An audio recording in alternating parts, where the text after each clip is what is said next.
Me, Momin Majid from 9th standard. Today, my topic is about democracy. Let me define the term what is democracy. Democracy. Democracy is a form of government in which representatives are elected by the people. But in the simple definition, there arises some questions. That is, form of government. किस किस्म की हुकूमत होनी चाहिए? क्या वो हुकूमत होनी चाहिए जिसके पास अनलिमिटेड पावर्स हो, या वो हुकूमत होनी चाहिए जो कॉन्स्टिट्यूशन के दायरे में रहकर मुल्क को चलाए?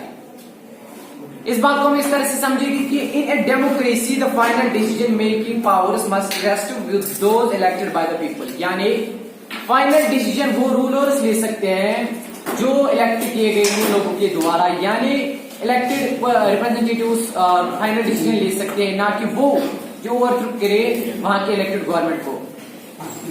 मैं आपको इस तरह से समझाऊंगा कि जनरल परवेज मुशर्रफ की एग्जांपल से उसने मिलिट्री को किया पाकिस्तान में 1999 में.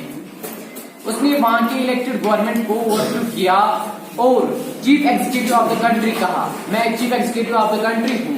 और फिर अपनी डेजिग्नेशन चेंज की और फिर कहा कि मैं यहाँ का प्रेसिडेंट हूं और 5 साल के लिए एक्सटेंशन दिया. वहां पे इलेक्शंस किए जाते थे, लेकिन जो फाइनल डिसीजन लेने की ताकत थी वो इलेक्टेड रिप्रेजेंटेटिव्स को नहीं थी, बल्कि जनरल परवेज मुशर्रफ को ही थी. इससे हमें ये पता चलता है कि डेमोक्रेसी हमें ये सिखाती है, in a democracy the final decision making powers must rest with those elected by the people. यानी डेमोक्रेसी में वही रूलर्स फाइनल डिसीजन ले सकते हैं जो लोगों के द्वारा चुने गए हो. मैंने आपको ये एग्जांपल समझाई, इससे ये पता चलता है कि वहां के इलेक्टेड गवर्नमेंट्स को ये मौका नहीं मिलता था कि वो फाइनल डिसीजन ले सके. The second question is election. किस किस्म का इलेक्शन होना चाहिए? नॉन डेमोक्रेटिक इलेक्शन होना चाहिए या डेमोक्रेटिक इलेक्शन?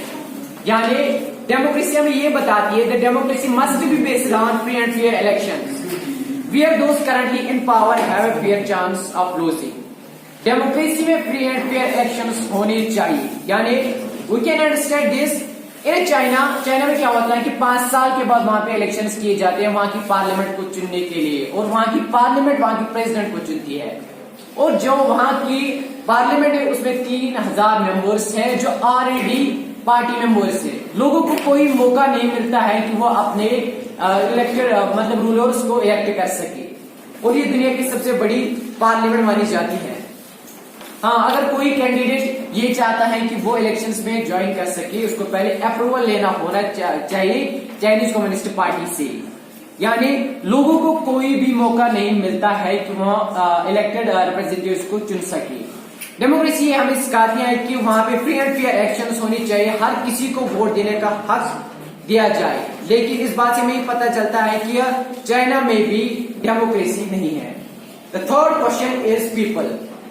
किस किस्म के लोग होने चाहिए? यानी पीपल, क्या हर किस्म की उम्र के लोग वोट डाल सकते हैं, या यूनिवर्सल फ्रेंचाइज को मद्देनजर रखते हुए लोगों को वोट देने का हक दिया जाए? डेमोक्रेसी में ये बताती है कि in democracy each adult citizen must have 1 vote and each vote must have 1 value. यानी जमहूरियत में हर एक बार शहरी का एक वोट होना चाहिए और उस वोट की एक कदर होनी चाहिए.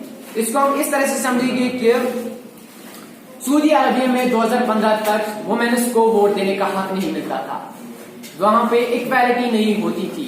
लेकिन डेमोक्रेसी हमें ये बताती है कि हर एक बार एक शहरी का एक वोट होना चाहिए, उस वोट की एक कदर होनी चाहिए.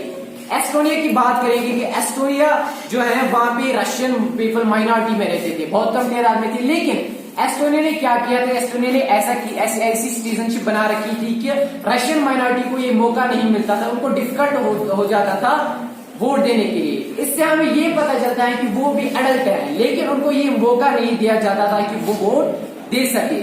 इस बात से हमें ये पता चलता है कि डेमोक्रेसी हमें ये सिखाती है कि each adult citizen have must 1 vote and each vote must have 1 vote. यहाँ की रशियन माइनॉरिटी को कोई वैल्यू नहीं थी अपने वोट की.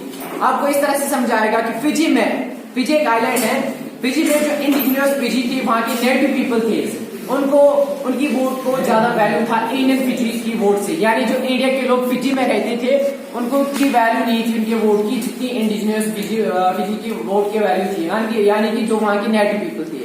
लेकिन डेमोक्रेसी हमें ये सिखाती है कि हर एक वोट का एक वो वैल्यू होना चाहिए और हर वोट की मतलब हर एक बालिग शहरी का एक वोट होना चाहिए और हर वोट की एक कदर होनी चाहिए। The fourth question is rulers. किस किस्म के हुक्मरान होने चाहिए, यानी रूलर्स विद एब्सोल्यूट पावर्स होने चाहिए या लिमिटेड पावर्स होने चाहिए, या रूलर्स के पास लिमिटेड पावर्स होने चाहिए कि वो अपनी मनमानी करके रूल कर सके। इसको हम इस तरह से समझेंगे कि A democratic government rules with limits set by constitution laws and citizens rights, यानी जो डेमोक्रेटिक गवर्नमेंट हो उसको लिमिट्स में कानून के दायरे में रहकर काम करना चाहिए और लोगों के राइट्स की वैल्यू करनी चाहिए। बात करेंगे हम जिम्बाब्वे की। जिम्बाब्वे में 1980 को उनको इंडिपेंडेंस मिली व्हाइट माइनॉरिटी से। व्हाइट माइनॉरिटी रूल मतलब ब्रिटिशर्स का रूल था, वो वहां मतलब बहुत कम तादाद में थे, तो उनको इंडिपेंडेंस मिली 1980 को। तो वहां पे लोगों ने बहुत ज्यादा स्ट्रगल किया, लेकिन वहां पे एक पार्टी खड़ी हुई जिसका नाम था ZANU PF, the Zimbabwean African National Union, and PF का मतलब होता है पैट्रियोटिक फ्रंट। इस पार्टी ने बहुत ज्यादा स्ट्रगल की वहां इंडिपेंडेंस लाने के लिए व्हाइट माइनॉरिटी रूल से। तो इस पार्टी का जो लीडर था वो रॉबर्ट मुगाबे था। उसने 1987 से फिर वहां के लोगों ने कहा कि हमें यही का एक इलेक्टेड रिप्रेजेंटेटिव चाहिए जो वहां यहाँ पे रूल कर सके। लेकिन जो रॉबर्ट मुगाबे था उसने ऑलरेडी पार्टी बना के रखी थी, उसने वहां पे खुद रूल किया।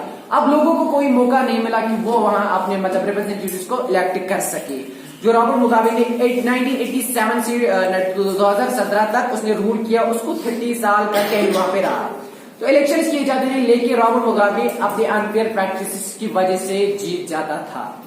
जो वहां की मीडिया भी थी वो भी रॉबर्ट मुगाबे के साथ थी, और अगर कोई चाहता था, अगर कोई गवर्नमेंट के अगेंस्ट प्रोटेस्ट कर सके, उसको इलीगल था, वो इलीगल था। एंड फाइनली 2017 में इनकी प्रेसिडेंसी छीनी गई। जिम्बाब्वे की एग्जाम्पल में ये समझाती है कि डेमोक्रेसी में इसका कानून की नजर में हर कोई सेम होता है, मतलब कि हर किसी को वोट देने का हक दिया जाता है, फ्री एंड फेयर होनी चाहिए इलेक्शंस। डेमोक्रेसी जो डेमोक्रेटिक गवर्नमेंट हो उसको लिमिट्स में रहना चाहिए। लिमिट्स में रहना मतलब उसको अपनी मनमानी नहीं करनी चाहिए, लोगों की सिटीजन की राइट्स की वैल्यू करनी चाहिए। तो it has be some respect some basic rules. इसके कुछ बेसिक रूल्स होते हैं। A democratic government rules within limits set by constitution laws and citizens rights। Democratic government को दायरे में रहकर काम करना चाहिए, और कॉन्स्टिट्यूशन जो डेमोक्रेटिक कॉन्स्टिट्यूशन है दायरे में रहकर काम करना चाहिए, और लोगों की सिटीजन राइट्स की वैल्यू करनी चाहिए।